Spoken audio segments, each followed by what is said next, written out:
Nós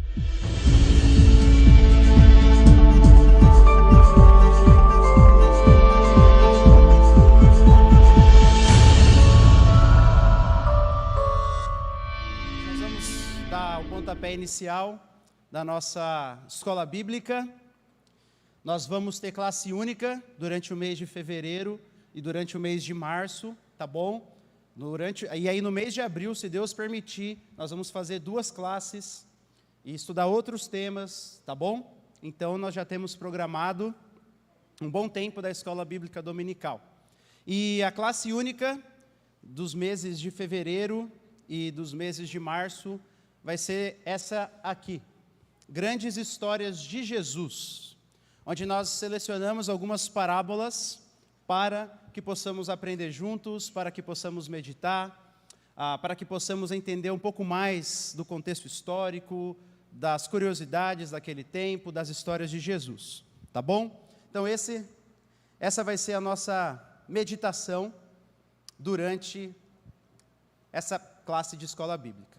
Mas antes de começar a falar da primeira parábola, a gente precisa saber o que é uma parábola. O que é uma parábola? A gente fala das parábolas, a gente escuta as parábolas, mas qual a definição de uma parábola? O que é? Fala aí, quero ouvir.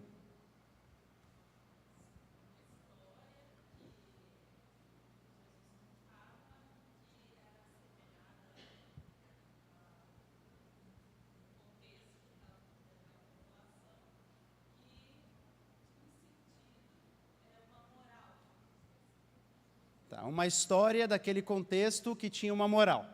O que mais? Oi? Uma metáfora? O que mais? Ensinamentos de Jesus. Está vendo como a gente usa a palavra parábola? Quase um trava-língua aqui. Mas a gente, às vezes, não sabe muito bem a definição. Vocês estão no caminho certo, tá? Não erraram. Mas, olha só, vamos ver a definição do que é uma parábola. Parábolas são narrativas metafóricas, ou seja, cheia de comparações, que têm por objetivo demonstrar alguma verdade espiritual e provocar uma reflexão e mudança na vida dos ouvintes. Isso é uma parábola. Tá bom? São narrativas cheias de metáforas, de comparações que Jesus usa.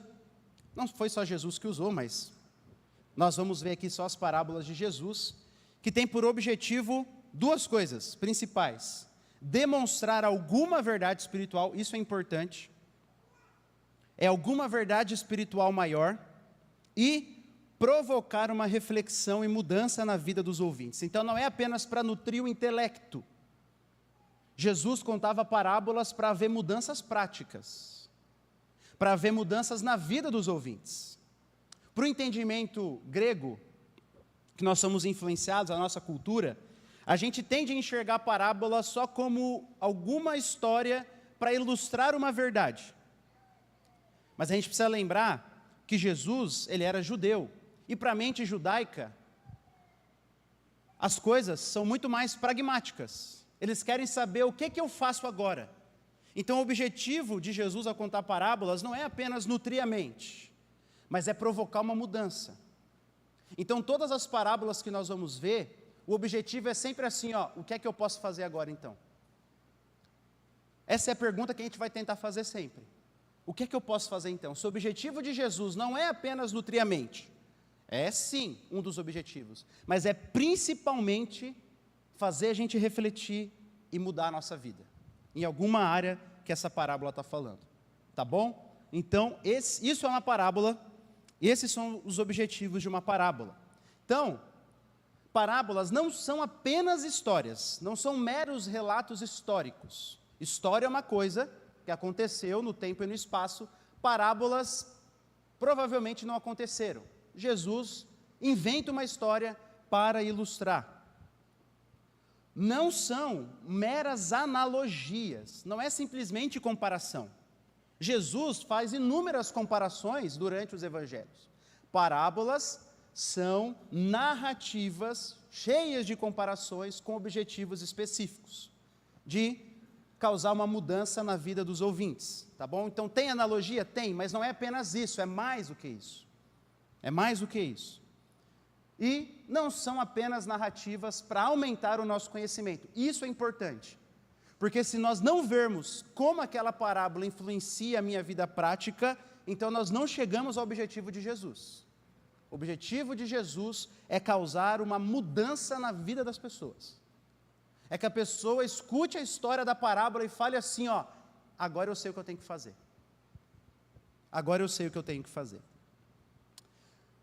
Deu para entender? Tem pergunta? Pode levantar a mão. Oh. Ih, acabou a pilha. Já desligou aqui. Pode passar para mim, por favor, Milena?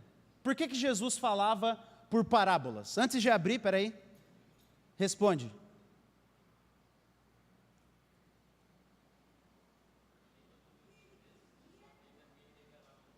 Oi? Para que somente os de dentro entendessem a mensagem. Você ia falar isso aí também, Marisa? O que mais? Alguém tem alguma outra ideia? Não? Oi?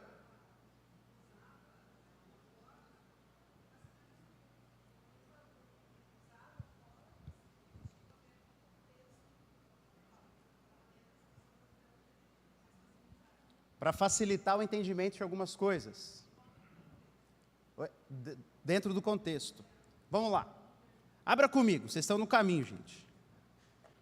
Mateus 10. Por que é importante a gente saber? Porque às vezes a gente escuta assim, ó, Jesus contava por parábolas só para ilustrar melhor. É para ilustrar melhor? Também. Mas o texto fala de umas coisas um pouquinho mais profundas. Mateus 13, versículo 10.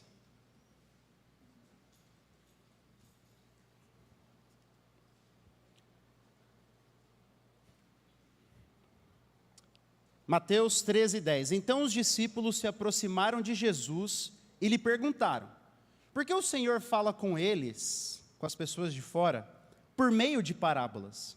Ao que Jesus respondeu: porque a vocês é dado conhecer os mistérios do reino dos céus, mas àqueles isso não é concedido. Pausa.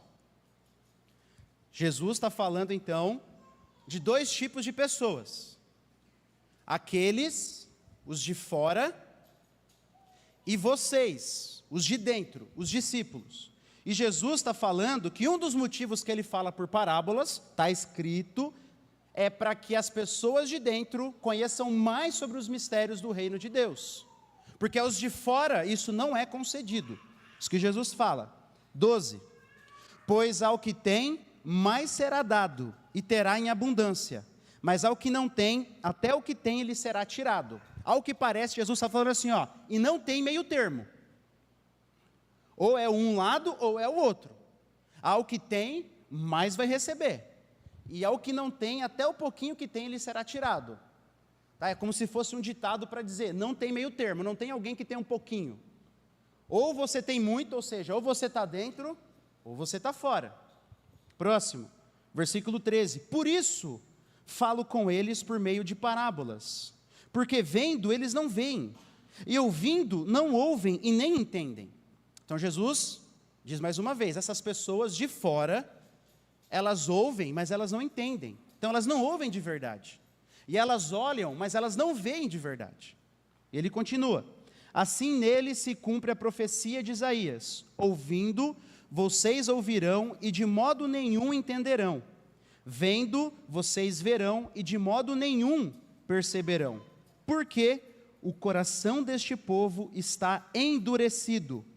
Ouviram com os ouvidos tapados e fecharam os olhos, para não acontecer que vejam com os olhos, ouçam com os ouvidos, entendam com o coração, se convertam e sejam por mim curados. Bem-aventurados, porém, são os olhos de vocês, porque veem, e bem-aventurados são os ouvidos de vocês, porque ouvem.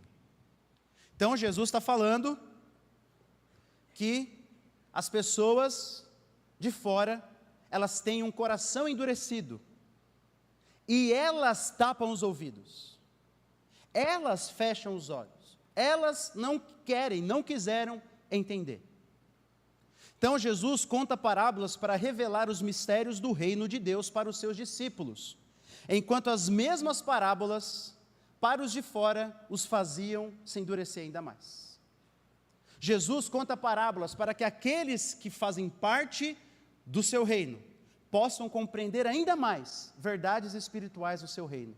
Mas para aqueles que já têm o coração endurecido, esse ensino causa repulsa. Esse ensino faz eles se afastarem ainda mais. Então, é isso que o texto nos fala. Pode passar para mim? Opa. Aqui, ó. Em resumo, um grande estudioso do Novo Testamento diz assim, ó, em resumo, Jesus estava revelando segredos sobre os planos de Deus para o seu povo que antes não haviam sido compreendidos. Então Jesus está revelando segredos a respeito do reino de Deus, dos planos de Deus. Sua maneira decididamente enigmática de revelar tais segredos por meio de parábolas, a fim de exemplificar o reino de Deus que se aproxima, afastará ainda mais os que já perderam contato com Deus, causando-lhes repulsa. É isso que Isaías diz. Eles veem, mas não veem de verdade, e ouvem, mas não ouvem de verdade. Por quê? Porque eles tamparam os ouvidos, eles têm o coração endurecido. Para os receptivos ao chamado de Jesus, uma maior compreensão e o discipulado serão o resultado, ou seja, para aqueles que fazem parte então do grupo de Jesus, uma maior compreensão e o discipulado, ou seja, a vivência prática de seguir a Cristo será o resultado. Esse é o objetivo das parábolas, maior compreensão e prática. E mais, Deus é soberano e é retratado como escolhendo algumas pessoas para que recebam o tratamento diferente de outras. Deus podia fazer diferente? Podia, mas Ele quis revelar os planos dEle para aqueles que se submeteram aos seus filhos. E para os de fora, não. Então, é isso que o texto está falando. Tá bom? Então, esse é o motivo maior pelo qual Jesus contava parábolas. Para apresentar ainda mais as verdades a respeito dos planos de Deus para aqueles que o seguiam. Enquanto essas mesmas parábolas que nos fazem aprender mais sobre o reino de Deus, se seguimos a Ele, causam repulsa naqueles de fora. Tá bom? Mas tem alguns outros motivos. Esse é o motivo central. Agora também tem os motivos secundários. Pode passar para mim? A parábola era uma reação de Jesus ao imediatismo dos judeus também. Por quê? Porque os judeus, eles queriam, de maneira geral, não todos, né? Mas de maneira geral, eles queriam saber assim, Jesus, você é o Messias ou não é? Você que vai destruir Roma ou não? Eu quero saber. É isso ou é aquilo? E Jesus contava uma parábola. Para quê? Para que a pessoa pensasse. É uma reação à ansiedade. Jesus, quem é meu próximo? Então, deixa eu te contar uma história. Jesus planta uma pulguinha atrás da orelha com uma parábola. Fazer a gente refletir, fazer a gente pensar, fazer a gente parar, respirar. Então, era sim uma resposta, uma reação ao imediatismo dos judeus. Mas também a parábola causava um impacto especial. Parábolas causam impactos especiais. Por exemplo, Jesus poderia ter dito assim, ó, Deus se alegra ao receber pecadores. Mas Ele não fala simplesmente assim. Jesus, Ele conta a história do filho pródigo. Não é muito mais impactante? Imagina para um judeu ouvindo aquilo, o filho que pede a herança antes do pai morrer, passando a ideia de, pai, eu quero que você esteja morto, eu não estou nem aí mais para você, eu quero seguir meu caminho. Imagina para o judeu ouvindo isso. E o pai recebendo o filho que o humilhou, o desonrou, quis que ele morresse. A imagem, o impacto é muito maior. A imagem fica nas nossas cabeças. E por último, a parábola também servia para ilustrar verdades de maneira mais vívida. Ilustrar verdades assim de uma maneira mais brilhante. E isso é verdade sobre qualquer história em geral. Por exemplo, falar para uma criança, filho, você não pode desobedecer, ou desobedecer a Deus, ou contar a história de Jonas, qual que vai ficar gravado na mente da criança?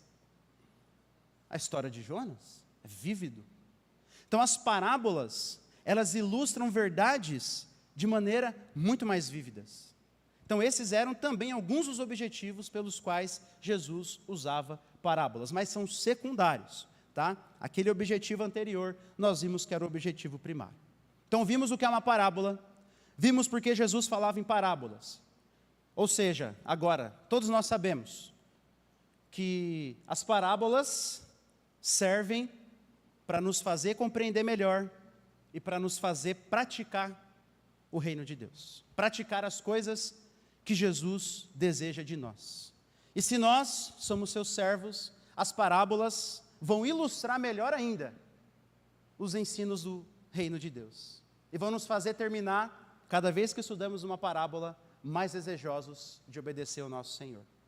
Então, por isso que é importante falar o que é uma parábola e por que Jesus falava por parábolas. Tá bom? Alguma pergunta?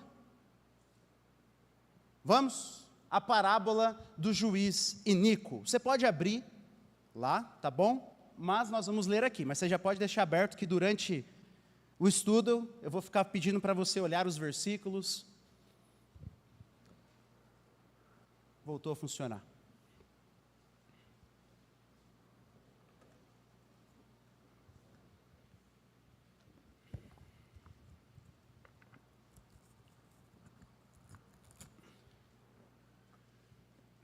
Vamos lá, a parábola conhecida como do juiz iníquo.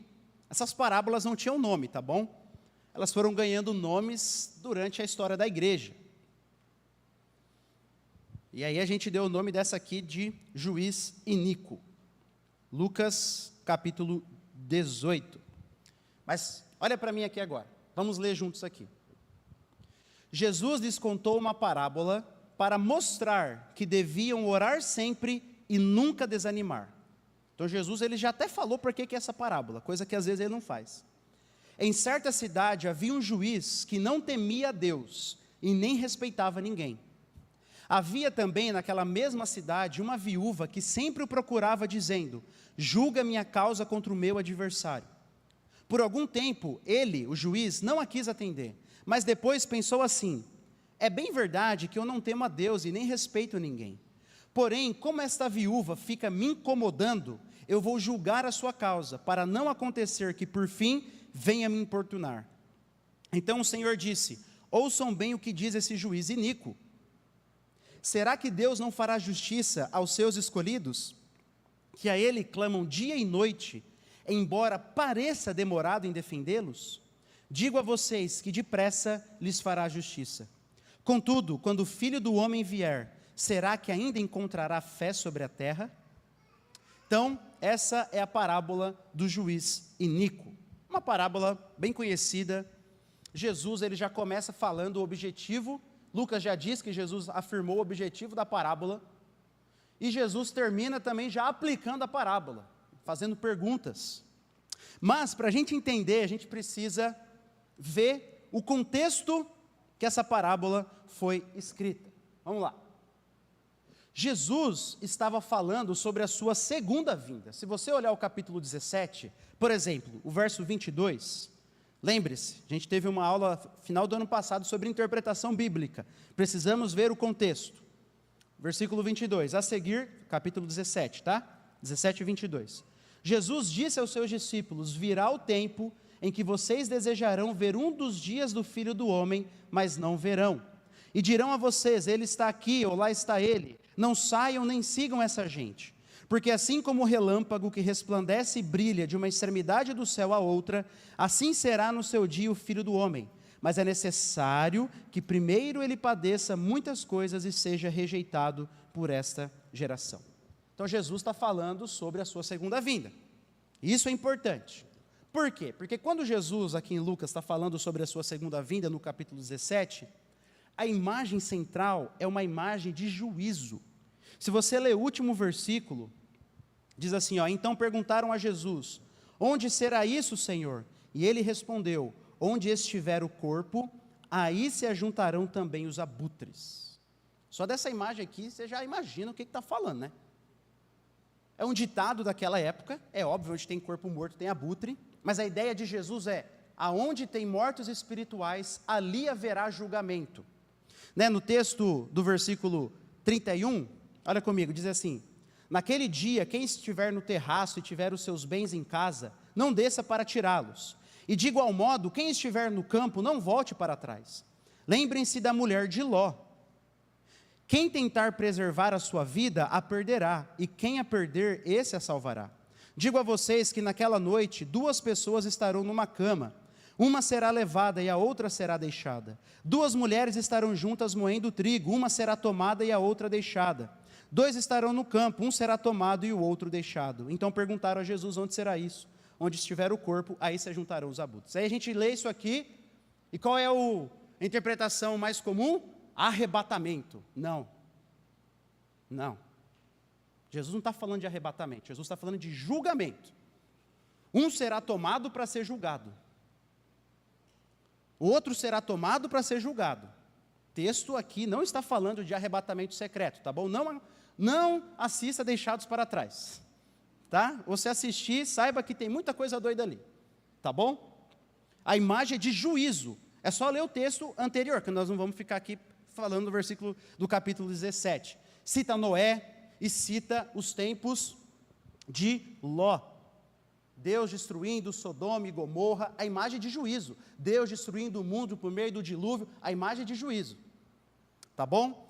Então isso é importante. Jesus termina falando, aonde estiverem mortos espirituais, esse é o sentido do ditado de Jesus, aonde estiverem mortos espirituais, ali haverá julgamento.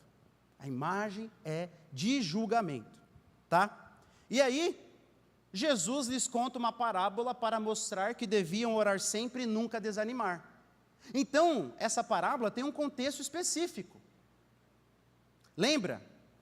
A Bíblia, os manuscritos bíblicos não estão divididos em capítulos, nem versículos. Isso nós fizemos ao longo da história para ajudar a melhorar.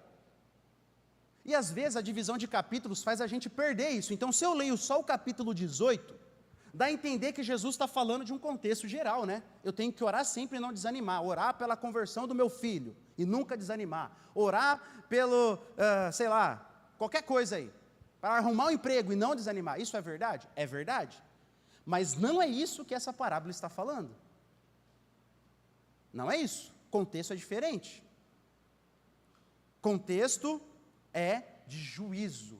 Então a ideia, o que Jesus provavelmente queria ensinar aos discípulos é que eles deviam orar sempre, não importa quão obscuro fossem os tempos. Essa é a ideia. O mundo pode parecer que está acabando, a grande tribulação vindo, o mal reinando, o mal imperando sobre esse mundo. Ainda assim vocês devem continuar orando sempre e nunca desanimar. Essa é a ideia. E é uma oração específica também, nós já vamos ver lá no final, tá bom? Então por isso que o contexto é importante. Jesus está falando que não importa quão obscuros sejam os tempos, devemos orar sempre e nunca desanimar. Deu para entender? Se tiver dúvida, levanta a mão, tá bom? Vamos seguir. Vamos falar sobre os 2 personagens dessa parábola. Essa parábola tem só 2 personagens. Primeiro, tem o juiz que é chamado de juiz iníquo. Em certa cidade havia um juiz que não temia Deus e nem respeitava ninguém. É isso que Jesus diz, tá? Logo no segundo versículo. Quem era esse juiz? Vamos tentar entender um pouquinho o contexto, né? Jesus usou parábolas do seu contexto. Jesus usou parábolas que as pessoas entendiam no seu tempo. Quem provavelmente era esse juiz? Em Israel, existiam basicamente 3 grupos de juízes naquele tempo. Existia o grande sinédrio, que era a corte mais alta em Israel. Era mais ou menos como o Supremo Tribunal Federal de Israel. Tá? Ficava em Jerusalém e eles julgavam os maiores casos, os casos mais importantes, mais emblemáticos. E ele era formado por 71 homens. Então era gigantesco. Gigantesco. Você imagina quanto tempo durava um julgamento, né? Se 11 já demora, imagina 71. Imagina isso, tá? Mas eram 71 homens. Mas as cidades menores, que também eram cidades grandes, mas que não eram Jerusalém, né, menores que Jerusalém, tinham os sinédrios inferiores, que era um grupo de 23 juízes. Tá? E, nessa época, já era muito comum, já era assim de conhecimento meio popular, que os juízes eram, não todos, mas corruptos. Por exemplo, o julgamento de Jesus foi por quem? Pelo grande sinédrio. E foi um julgamento corrupto. A Bíblia, os evangelhos falam isso. Eles se encontraram de madrugada, não deveriam. Eles não tinham motivo para julgar Jesus, quiseram achar. Foi totalmente corrupto. Agora eu te pergunto, você acha que foi só com Jesus? Não. Então já era meio de comum, quando Jesus falou um juiz iníquo, as pessoas já entendiam que era um juiz iníquo, porque eles tinham exemplos disso. Tinham exemplos disso. Se nós olharmos na lei de Deus, nós vemos vários mandamentos de que o juiz deveria julgar a causa justa, não favorecer o rico em detrimento do pobre. Tem alguns mandamentos como esse. Não usar 2 pesos, 2 medidas. Ser honesto. Por quê? Porque existia o lado contrário. Existia o juiz injusto, o juiz desonesto, o juiz que priorizava os ricos em detrimento dos pobres. Então já era muito comum. Só que provavelmente, pela descrição aqui, de que Jesus fala, que havia um juiz que não temia Deus, provavelmente esse não era um juiz judeu, tá? Ele era um juiz conhecido como juiz da proibição. O que são juízes da proibição? Eram juízes nomeados por Roma. Lembra que quem dominava Israel nesse tempo era Roma, e então Roma nomeava alguns juízes para defender os interesses de César, em todos os povoados daquele tempo. Tá? Então, provavelmente era um juiz da proibição. Por quê? Porque esse mesmo, Jesus fala, né, que esse juiz não temia Deus e nem respeitava ninguém. E o próprio juiz, no versículo 4, assume isso, 18:4. Lá no final ele diz, é bem verdade que eu não temo a Deus e nem respeito ninguém. Nenhum juiz judeu iria falar isso. Por mais que pudesse ser mentira, ele não iria falar isso. Agora esse juiz, ele assume isso para si mesmo. E a ideia é que ele não obedecia nenhuma lei de Deus. Os 2 grandes mandamentos, não temo a Deus e nem respeito o meu próximo. Ele quebrava os 2 grandes mandamentos, e com ele, Jesus diz que a lei se resume nos 2 grandes mandamentos, ele quebrava todas as leis. Então, provavelmente, ele não era um judeu. Tá bom? O texto não diz claramente, mas provavelmente era esse juiz da proibição. E esses aqui, eles eram notoriamente corruptos. Esse aqui, assim, ó, naquele tempo, todos os judeus achavam que todos eles eram corruptos.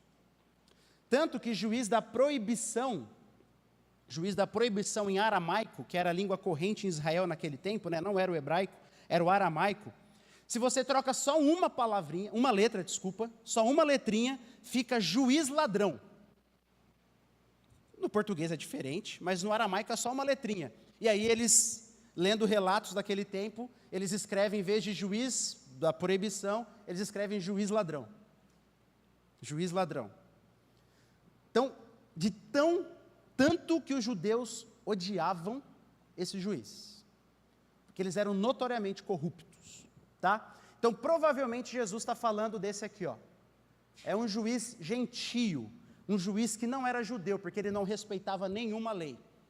Ele não amava a Deus sobre todas as coisas e nem o próximo como a si mesmo. E se orgulhava disso. Ele mesmo fala para si mesmo que ele não teme ninguém e nem respeita ninguém. E por isso que no versículo 6, Jesus chama esse juiz de juiz iníquo, imoral, sem lei.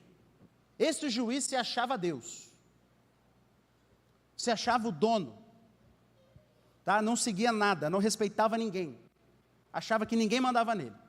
Então essa é a primeira imagem de Jesus, tá bom? O primeiro personagem. Vamos para o segundo? A viúva. Primeiro, parece que essa viúva sofreu alguma injustiça, porque olha o que ela clama no versículo 3. Havia também naquela mesma cidade uma viúva que sempre o procurava, dizendo, julga minha causa contra o meu adversário. Então ela, não sabemos o que aconteceu com ela, mas provavelmente ela sofreu alguma injustiça, porque ela está indo lá sempre, julga minha causa, julga minha causa, julga minha causa contra o meu adversário. Então, provavelmente alguém a defraudou, alguém fez algum mal contra ela, e ela fica lá clamando por justiça. E uma coisa interessante que a gente só sabe conhecendo o contexto, é que ela era uma viúva sozinha. Por quê? Porque o tribunal era um espaço para homens, não era um espaço para mulheres. Lembra que o testemunho das mulheres não era nem considerado em julgamento, por isso que um dos argumentos que se usa para falar sobre a veracidade da ressurreição de Jesus é que as primeiras testemunhas foram mulheres. Porque se fosse uma história inventada, com certeza eles não colocariam os apóstolos escrevendo que eram mulheres, porque o testemunho delas era desconsiderado. Então Jesus, numa demonstração, numa inversão dos valores da época, se revelou primeiro às mulheres. Mas, infelizmente, naquele tempo, o testemunho delas não eram nem considerados, porque tribunal era lugar de homem. E se ela não tivesse marido, e por isso que a gente sabe que ela era uma viúva totalmente sozinha, e o pai, e o filho, e o irmão, e o cunhado, e o sogro, algum homem da sua família teria que ir até o tribunal para falar com o juiz. Mas é ela que vai. Então ela é uma viúva totalmente sozinha, ela não tem ninguém, ela não tem pai, ela não tem filho, ela não tem cunhado, ela não tem sogro, ela não tem tio, ela não tem primo, não tem ninguém. Então ela é como se fosse a representação da pessoa mais desamparada que a gente pudesse imaginar. Mais desamparada que a gente pudesse imaginar. Ela era uma viúva realmente sozinha. E naquele tempo, se tornar uma viúva, só de você se tornar viúva, você já provavelmente, você corria grande risco social, de ser pobre, de não ter ninguém para cuidar de você, e aí você tinha que voltar para a casa do seu pai, porque naquela época as mulheres se casavam muito cedo, então elas se tornavam viúvas ainda, geralmente eram jovens, e você ia para a casa do seu pai, para a casa do seu cunhado, para a casa do seu filho, mas ela não tem ninguém. Ela provavelmente era muito pobre, e ainda assim, os bens do marido, se ele tivesse deixado, existiam algumas leis em Roma, que a mulher não poderia cuidar sozinha, precisava de um outro homem, e se ela não tivesse outro homem? Então, tudo cooperava para as viúvas serem pessoas extremamente pobres, a não ser que tivesse um homem da sua família para cuidar dela, mas aqui ela não tem ninguém, porque ela está indo no tribunal sozinha, está indo sozinha, e independentemente da causa, ela deveria ser ouvida e cuidada pela nação, pelos judeus. Existem inúmeros mandamentos a respeito das viúvas, a gente conhece, a gente estudou na classe sobre ministério de misericórdia, quantos mandamentos tem sobre as viúvas, também sobre os órfãos, os estrangeiros, mas aqui especificamente sobre as viúvas. Não maltratem as viúvas e nem os órfãos, Êxodo 22, 22, desde o início, povo ainda no deserto, saindo do Egito, Deus já mandou, não maltratem as viúvas nem os órfãos. Por que Deus teve que falar para não maltratar as viúvas e os órfãos? Porque maltratavam.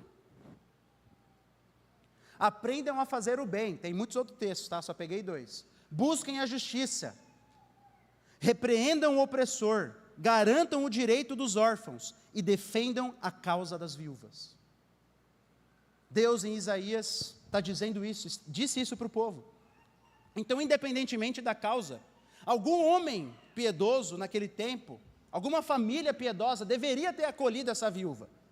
E já que o tribunal não era um lugar para mulheres, algum homem da nação de Israel deveria ter falado: vem aqui com a minha família, eu vou pleitear a tua causa, eu vou lá falar para você, mas ela está sozinha aqui. Então, independentemente da causa, se era justa ou injusta, parece que é justa, né? Ela deveria ser cuidada, ela deveria ser bem recebida. Então, essa era uma viúva verdadeiramente desamparada, e os ouvintes de Jesus entendiam bem isso. entendiam muito bem isso. Tá? Se hoje já é difícil você ser viúva, naquele tempo é muito mais. Como eu falei, tinham leis que proibiam a mulher de cuidar da herança do marido. Tinham leis que proibiam a mulher de ficar mais de 2 anos solteira depois que ela perdeu o marido. Não podia, você nem poderia escolher ficar sem marido. Nem poderia escolher. Leis de Roma, tá? De Roma, não é da Bíblia. Existia uma grande pressão social sobre esse grupo de mulheres. E por isso que a igreja, desde cedo, começou a cuidar das viúvas. Desde cedo. Por exemplo, quando Paulo ordena que a Timóteo, a igreja que Timóteo pastoreava em Éfeso, cuidasse das viúvas, olha o que Paulo diz: honre as viúvas que não têm ninguém para cuidar delas. E honrar aqui é dar sustento, tá? Mas se alguma viúva tem filhos ou netos, que estes aprendam primeiro a exercer piedade para com a própria casa e a recompensar os seus pais, pois isso é aceitável diante de Deus. Então Paulo está falando, tem viúvas na igreja, os filhos dela estão aí, os netos dela estão aí, ela está passando necessidade, eles têm que cuidar. Isso é aceitável diante de Deus. Tem que honrar os seus pais, seus progenitores. Mas as viúvas que estão sozinhas, que não tem ninguém para cuidar, essa igreja tem que cuidar. É isso que Paulo está falando. E essa viúva de Jesus era essa viúva aqui, ó. Viúvas que não tem ninguém para cuidar delas. Porque, mais uma vez, se ela tivesse, alguém teria ido lá no tribunal para pleitear a causa dela. Então essa era a viúva. É a representação da pessoa mais desamparada possível naquele tempo. E esse, nós vimos anteriormente, é o juiz. O suprassumo do iníquo, da pessoa sem escrúpulos. E quando a gente entende quem era a viúva, a atitude do juiz fica ainda mais revoltante. Fica ainda mais perversa. Mas vem o ponto de virada. Ponto de virada. Nós vimos então no versículo 3 que essa viúva ia sempre. A palavrinha no grego é literalmente, ela não parava de ir. Ela ia sempre, continuamente, falar com o juiz. E ela fez isso por algum tempo. Ela ficou importunando o juiz por algum tempo, que a gente não sabe quanto, mas ela ficou. E então, o juiz decide ouvir. Olha o versículo 4. Por algum tempo, o juiz não a quis atender, mas depois ele pensou assim: é bem verdade que eu não temo a Deus e não respeito ninguém, eu mesmo assumo. Porém, como essa viúva fica me incomodando, me importunando, vou julgar a sua causa para não acontecer que, por fim, venha a me incomodar. Então, o juiz mesmo atende. Só que ele não atende por um motivo justo. Ele atende por um motivo orgulhoso, egoísta. Ele atende porque estava incomodando ele. Ele falou, eu vou atender logo essa mulher aqui, porque ela está me incomodando, está me importunando. Olha só. Até a coisa melhorzinha que ele fez no texto, ele fez por um motivo totalmente egoísta. Totalmente egoísta.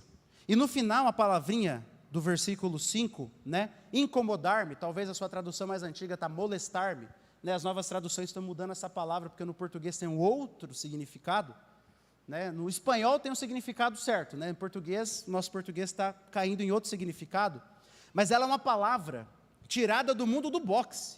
Sim, no tempo de Paulo já existia boxe, né? Há muitos anos atrás já. Nos tempos de Jesus, desculpa, já existia boxe. E ela é uma palavra que significa tomar um soco no olho. Então o juiz está falando assim, ó, eu vou atender essa viúva antes que ela me soque no olho. Claro que provavelmente ela não ia socar ele no olho. Se bem que tem algumas que eu acho que fariam isso, né? Mas não é isso, era uma expressão. Né? Era uma expressão idiomática, dizendo assim, ó, eu não aguento mais essa mulher vindo me incomodar aqui, essa viúva. Eu vou atender ela logo, antes que ela venha me encher as paciências, como a gente fala. Né? Me torrar a paciência. E aí, vem o ponto, esse é o ponto da virada. Ele atende, por um motivo egoísta. Por um motivo egoísta. E aí vem o ensino central de Jesus. Esse é o ensino central. Então o Senhor disse: ouçam bem o que diz este juiz iníquo. Olha o que Jesus está falando. Ouça o juiz iníquo. Será que Deus não fará justiça aos seus escolhidos, que a Ele clamam dia e noite, embora pareça demorado em defendê-los? Digo a vocês que depressa lhes fará justiça. Contudo, quando o Filho do Homem vier, será que ainda encontrará fé sobre a terra? Então esse é o ensino central de Jesus. Ouça o juiz iníquo. O que o juiz iníquo falou? Eu vou atender a viúva porque ela está me importunando. E aí Jesus diz isso. O ponto de Jesus é, então, e esse é o ponto central da parábola. Tá? Parábolas têm pontos centrais, esse é o ponto central. Se um juiz injusto resolveu atender uma viúva porque o importunava, com certeza o Deus justo vai atender as orações dos seus eleitos, que clama por justiça noite e dia. Então esse é o ensinamento central da parábola.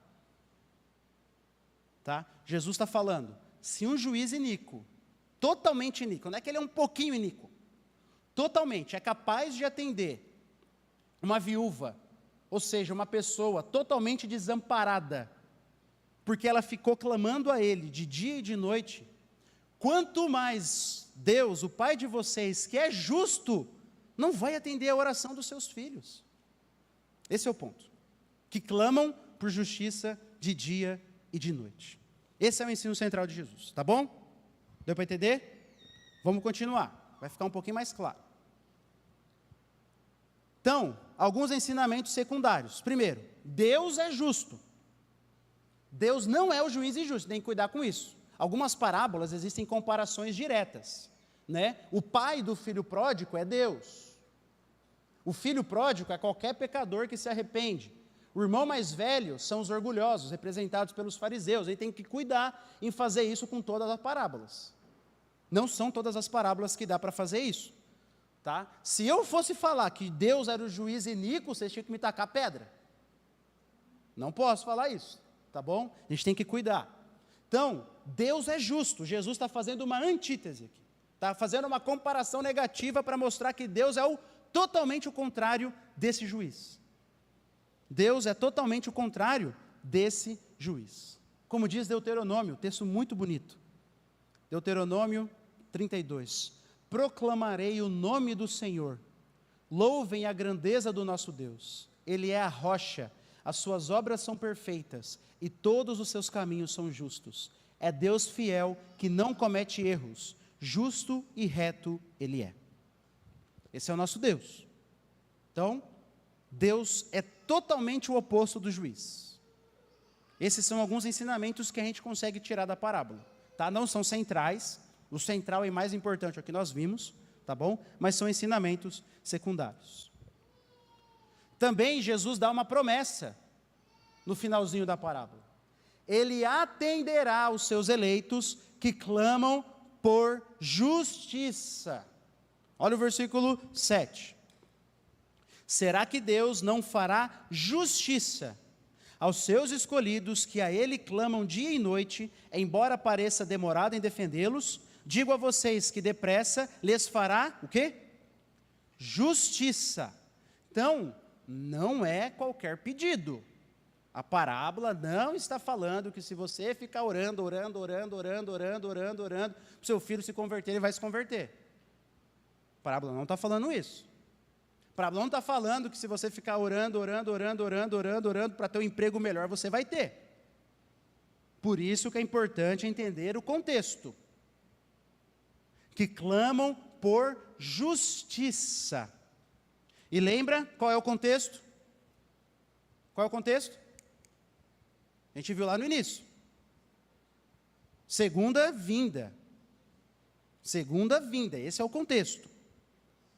Nós vimos lá no início. Tá? E o que significa clamar por justiça então? Já que o contexto é sobre a segunda vinda. Nós clamamos para que Deus estabeleça a justiça plena por meio da segunda vinda de Jesus, porque essa é a promessa. Vai haver um trono. As pessoas serão julgadas. Todo mundo será julgado. E Deus então vai fazer todas as coisas retas. Nós tivemos aula sobre ressurreição. Nós não vamos morar no céu para sempre.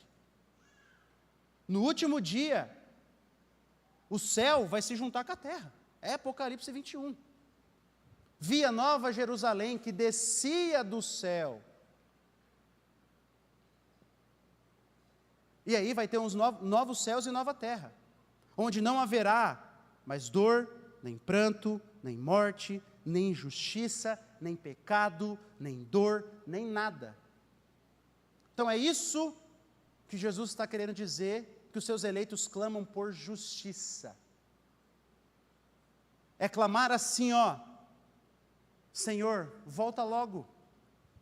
Olha o que está acontecendo no mundo. Não é justiça só no sentido penal, entende? É justiça de fazer todas as coisas retas. Senhor, olha o que está acontecendo no mundo. Terremotos, sofrimento, violência, crimes, aborto. Olha o que está acontecendo no mundo. O Senhor não vai voltar logo? Maranata, vem Senhor Jesus. É isso que os seus eleitos clamam noite e dia. E é por isso que a parábola ela traz o impacto prático, porque agora volta a pergunta: eu estou clamando pela volta de Jesus e pela justiça noite e dia? Porque Jesus me ensinou a orar todos os dias pela sua volta. Opa! Venha o teu reino.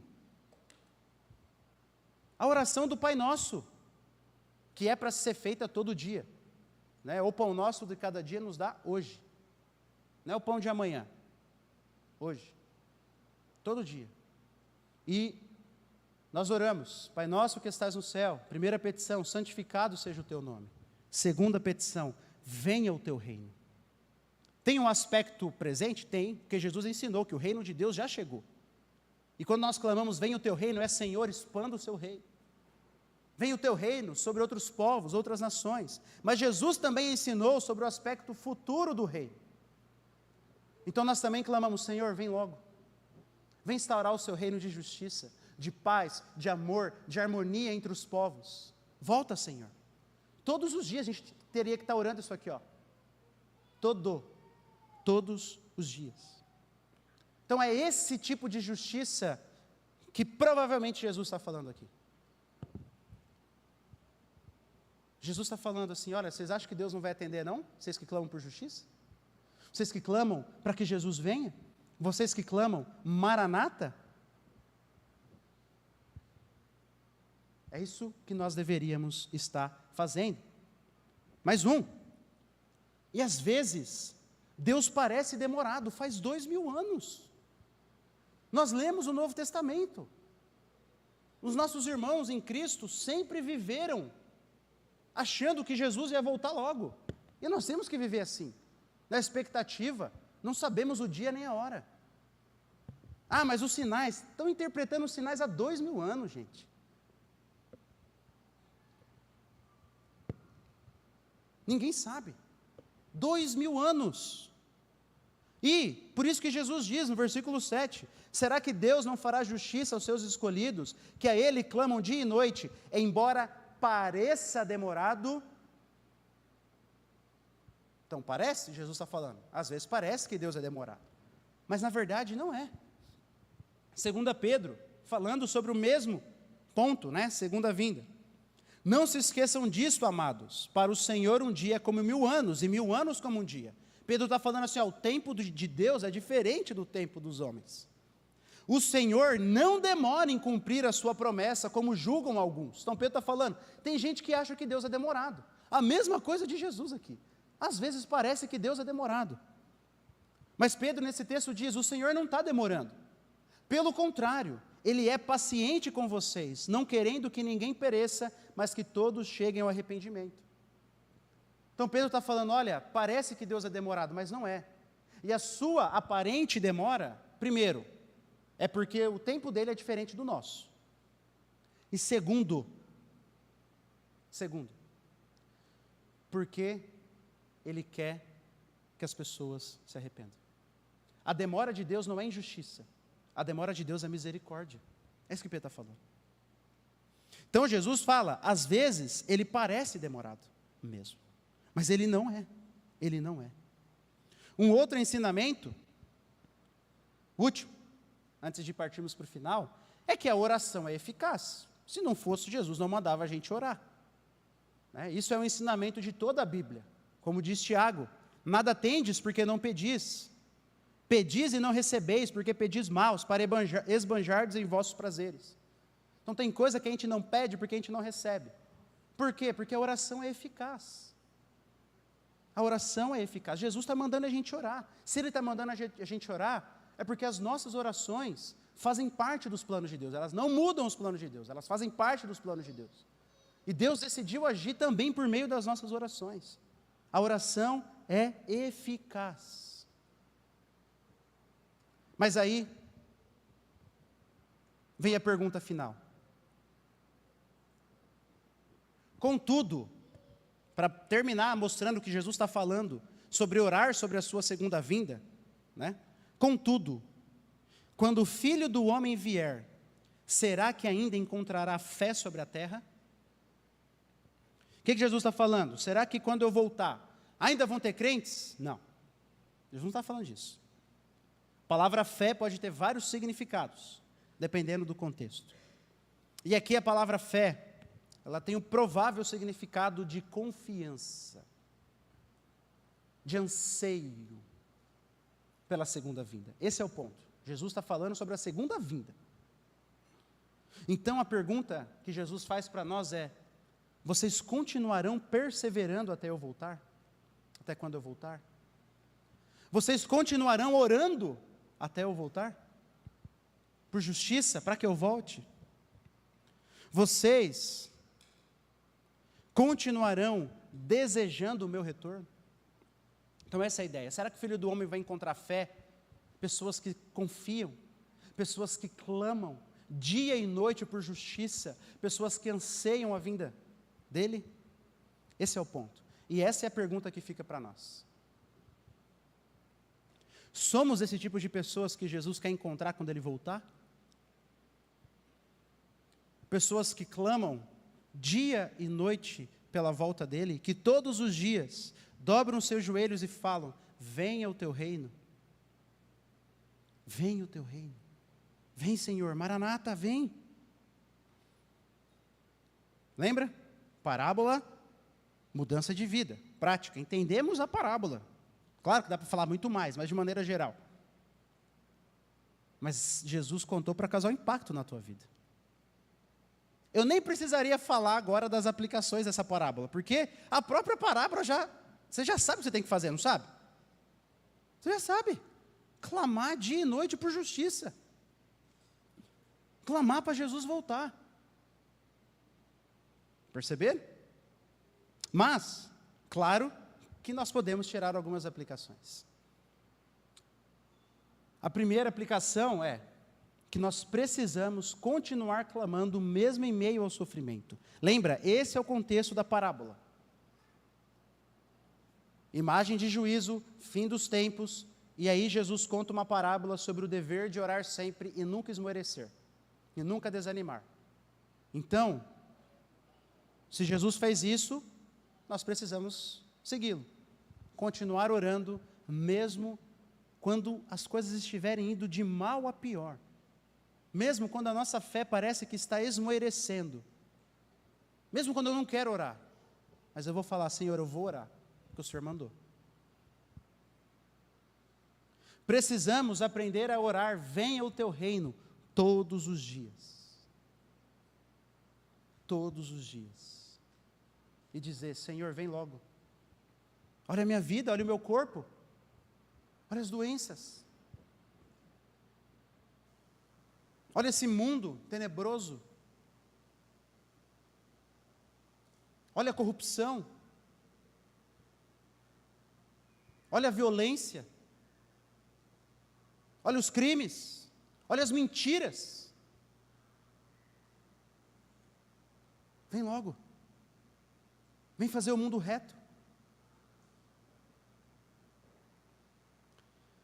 Se quisermos desejar a volta do Senhor, precisamos orar para que a nossa confiança se mantenha.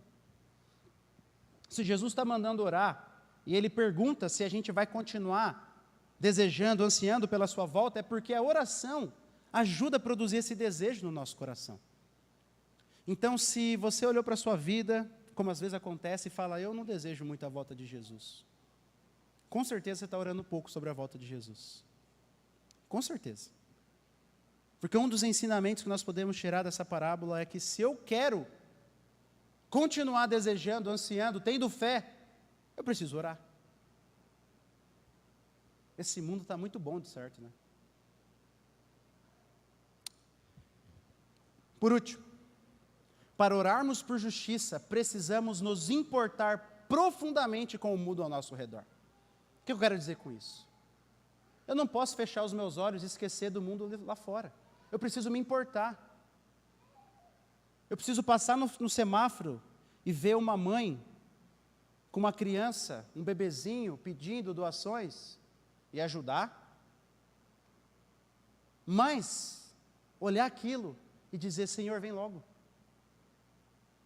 Eu não vou clamar se eu não me importar com ela. Não vou. Eu vou só fazer beleza, vai passar no vidro. Não, eu vou virar a cara. Mas se eu me importar, eu vou orar e falar, Senhor, vem logo. Se eu me importei com o que aconteceu na Turquia e na Síria, eu orei. E eu orei para que Deus abençoe lá, e orei também, Senhor, volta logo. Vem logo, Senhor, olha só. Eu nem vi as imagens de pais vendo seus filhos, resgatando. A pessoa falou para mim, eu falei, eu não quero nem ver. Só quero orar. Dizer, Senhor, volta logo. Crianças de 38 semanas sendo abortadas. Meu Deus, gente, que mundo é esse? Senhor, volta logo. Volta logo. Nossos irmãos enfrentando lutas, pessoas morrendo. Senhor, volta logo. Volta logo. Então eu não vou conseguir fazer essa oração se eu não me importar. Se eu não olhar para a injustiça ao meu redor. Claro que se eu me importar, eu ajo. Mas não é desse o ponto da parábola aqui agora. Não é agir para fazer alguma coisa. É olhar e falar, Senhor, volta logo. Os nossos irmãos estão sendo perseguidos. Senhor, volta logo. Volta logo. Então essas são algumas aplicações que essa parábola nos dá. Eu termino, antes de encerrar, com uma oração. Tem um livro de oração, uma coletânea de orações, os puritanos, que eles costumavam orar, e lá tem uma oração sobre o desejo da volta de Jesus. E essa oração é muito bonita. Eu lembro que eu lia ela muitas vezes e usava também nas minhas orações. E ela diz assim, ó meu Senhor, que eu possa chegar onde os meios de graça cessam. Ou seja, onde eu não necessite mais jejuar, orar, lamentar e vigiar. Onde nada se corrompe. Onde não há aflição, onde não há tristeza, onde não há pecado, morte, separação, lágrimas, rosto pálido, corpo desfalecido, juntas doloridas, fragilidades da infância, inclinação para o pecado, enfermidade que definha, temores que aprisionam, cuidados que consomem, onde há perfeição pessoal, onde há pleno conhecimento de Ti. Esse é o desejo. A oração às vezes até parece um pouco escandalizante, né? Porque ele coloca coisas muito pessoais aqui. Talvez ele estivesse com as juntas doloridas. E aí ele olha para as suas juntas doloridas e fala, Senhor, vem logo, me leva logo para aquele lugar onde não vai haver mais isso. Talvez ele estivesse sendo tomado por temores, ansiedades, depressão. E aí ele olha para si e fala, Senhor, faz justiça logo, vem fazer todas as coisas retas, me dá um corpo novo, para que eu não venha mais a lutar com isso.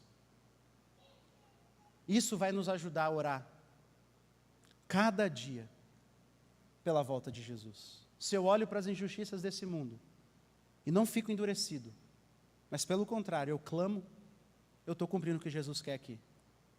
que eu e você clamemos todos os dias pela sua volta, para que o nosso coração se mantenha com fé, para que o nosso coração, para que a chama se mantenha acesa.